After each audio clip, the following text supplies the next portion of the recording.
What up, guys? It's your boy Quake, and man, I love rap beef. You know, I'm a huge fan of 50 Cent, so he's always beef with a lot of people in hip hop, and I just love the competition.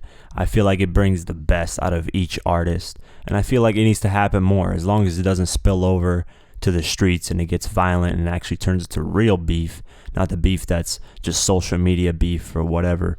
And this beef that I'm going to talk about, I feel like got rushed and overlooked. And what do I mean when I say that? Well, if you can tell by the video title, I'm asking the question, who really won the beef between Drake and Meek Mill? Nigga, you think that shit gonna go like that? Nah, man, it ain't going down like that. Shit is crazy, man. Nigga, you seen the clip? The nigga looked like he had the whole motherfucking Canada singing this shit. Whole country. Fuck that. You know if that was me, I'd flipping on the bitch, everybody. Shit, nigga had Will Smith out there, son. That's a real Philly move. That nigga gonna fuck around and have to shoot that nigga. What the fuck you supposed to do?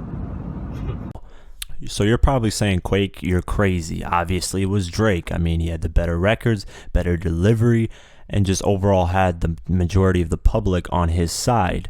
Well, me, I like to look at beefs like this. There's a battle and there's a war. So let me break it down. The battle is the initial start of the beef and the short-term result of the winner. So when you look at the battle, you look at who started the beef, what records were presented in the beginning, and who the general public sided with the most, and that's usually who you determine who's the winner. And in the battle, most people get swayed by the hype. Who is the general public siding with? I mean, if you look at the Drake versus Meek Mill beef, a lot of people were siding with Drake because he's the hotter artist, and on top of that, a lot of the media outlets were siding with Drake, so it influenced the general public of who to side with. On top of that, the music that Drake was releasing was obviously a lot better than what Meek Mill had with Wanna Know. And what is the war in terms of beef? The war is the long-term result of the beef. What happens after the initial battle? Does the artist excel after the beef, or does the artist decline? Is his career ended, or does it continue to prevail? And that's what I look at in terms of beef. I look at the battle and the war. Who won each of those things? Sometimes the artist wins both. Sometimes the artist only wins one.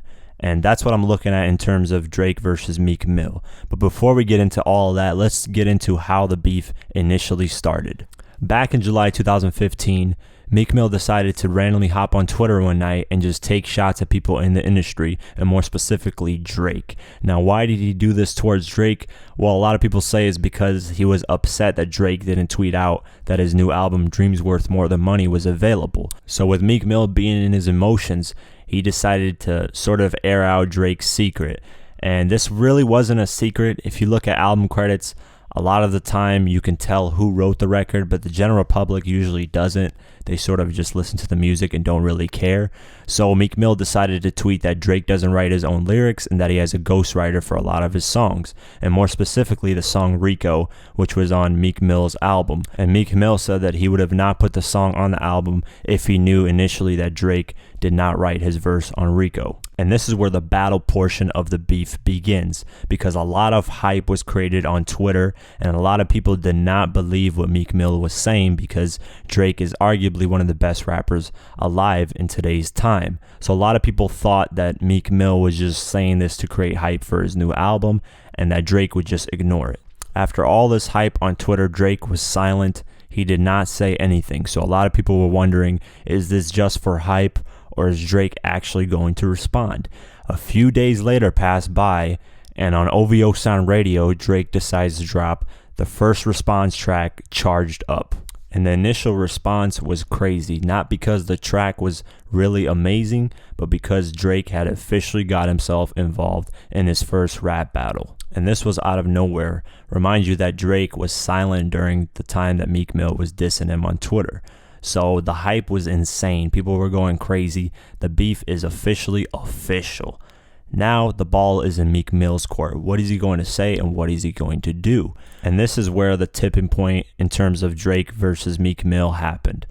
Instead of responding with a track, Meek Mill decided to hop on Twitter and just say the song was Baby Lotion Soft. Now, this was the wrong move in terms of rap battles. I would have not hopped on Twitter. I would have responded with a record, but Meek Mill's excuse was that he was on tour with Nicki Minaj and that he couldn't find a studio to record a response. And this was the final and really big tipping point in terms of who's winning this beef.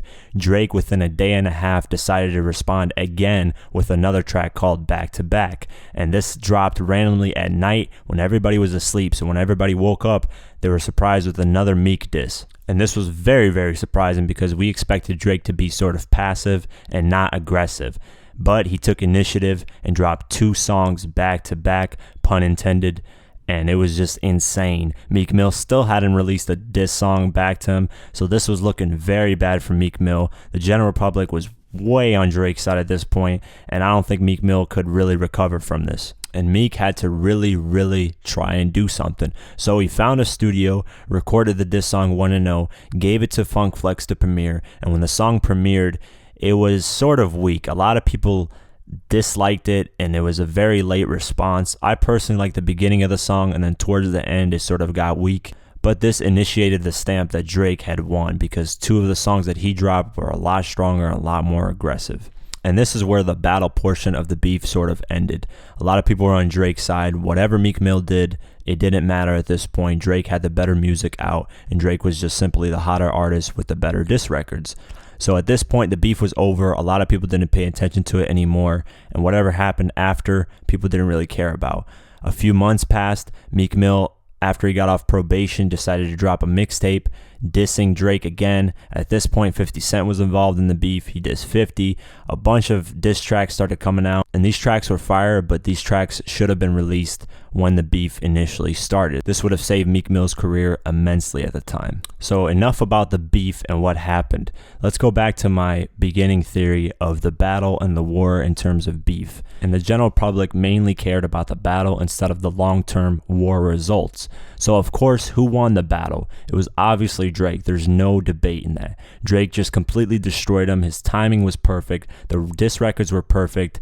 And he just got on wax. He got on records. He got on music. He didn't tweet. So obviously Drake won, and there's no denying that. Now let's pay attention to the more interesting part, and the part that I feel like the general public overlooked or didn't analyze too well. And this is the war portion of the beef, the long-term results. Did Drake end up killing Meek Mill's career?